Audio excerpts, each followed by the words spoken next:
Hello all, it's Brandon.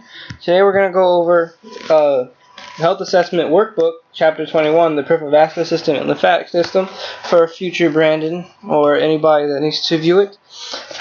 Not going to lie, after seeing the last two tests, these have some questions from the workbook. I'm certain of it. They may not this time, but I feel like they will. So first we're going to start off with go over some of these terms. There's a decent amount of terms, but I think all these could be testable and are probably going to be important one day in my life.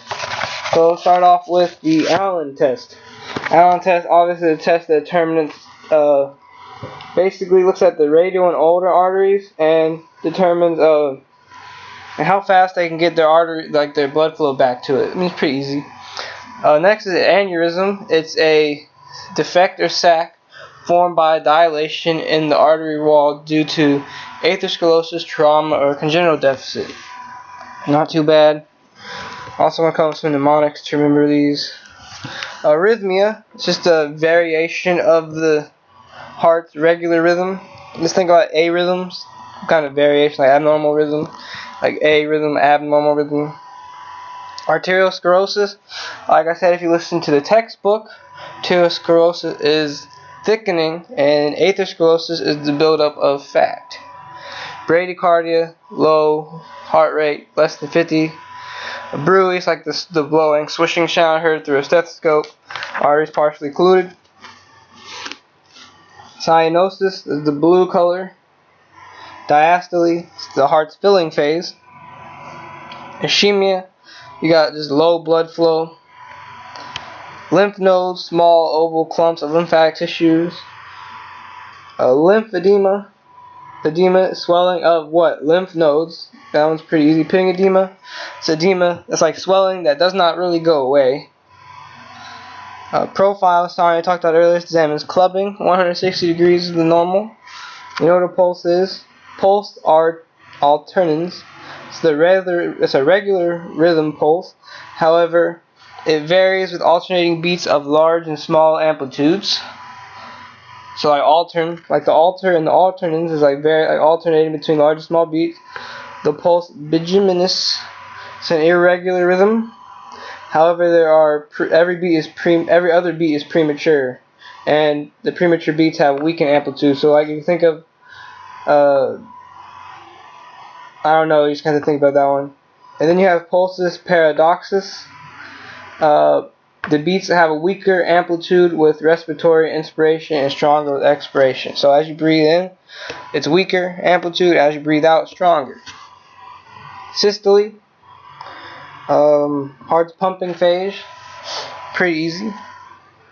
Tachycardia, increased heart rate, obviously more than 95. Thrombophlebitis, inflammation of veins associated with thrombus formation.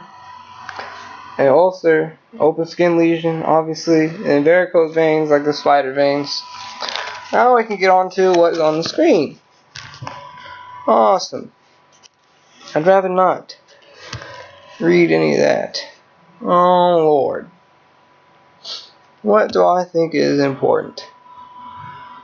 What pulse sites are accessible for examination? Temporal, carotid, brachial, radial, ulnar, femoral, popliteal, dorsalis pedis, posterior, tibialis. Those two. We went over the three mechanisms returning venous blood flow to the heart. Pretty easy.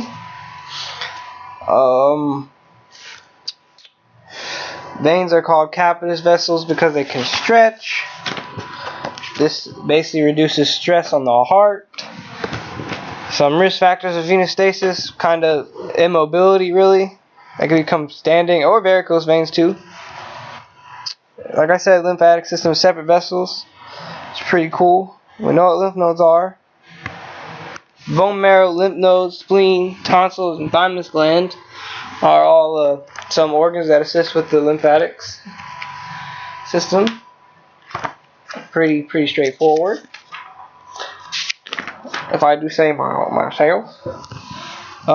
Grading arterial pulses. We know how to do those.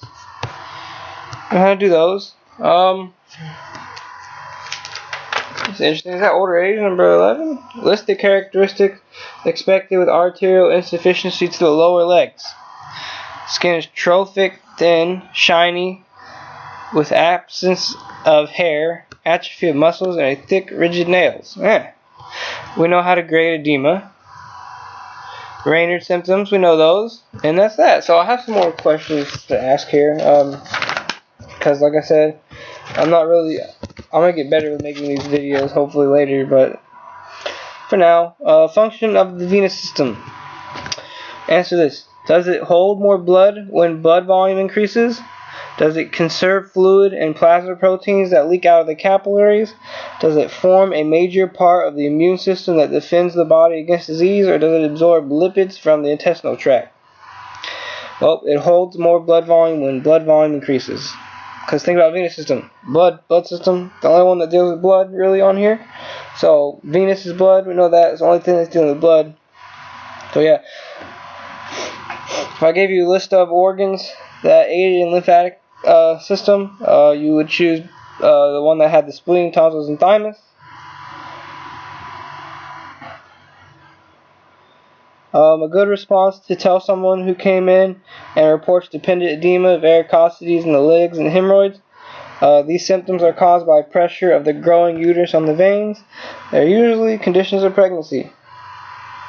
What is a pulse with an amplitude of 3+? Usually increased in full.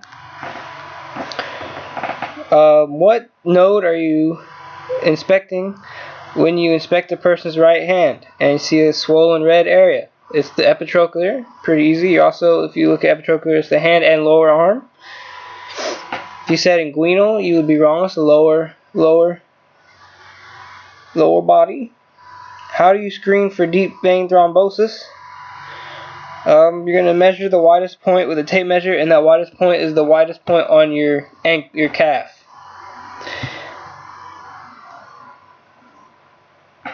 What do you do if you can't palpate the popliteal pulse? It's okay, you usually can't. What does it mean if someone has a 4+ grade for edema? It's usually very deep pitting, and edention lasts a long time.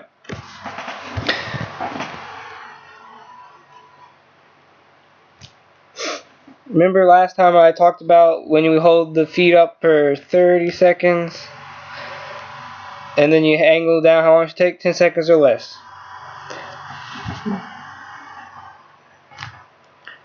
What's the characteristic sign of someone with varicose veins in the lower extremities?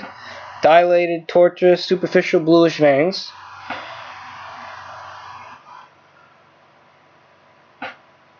What are some atrophic skin changes that occur with peripheral arterial insufficiency? Thin, shiny skin with loss of hair. Arterial insufficiency makes sense. What is intermittent claudication? It is not neural, it's muscular pain caused by exercise. Relieved by rest. What's a known risk factor for venous ulcer development? Could it be obesity, male gender, history of hypertension, or daily aspirin therapy? It's obesity. What is arterial sclerosis caused by? Remember, it is the loss of elasticity of walls of blood vessels. So, thickens. It is harder. It can't.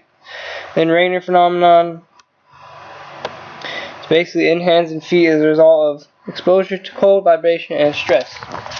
So that's basically that for chapter 21. I hope y'all enjoyed it. I'll try to get a better organized format next time. But yeah, I hope you enjoyed it.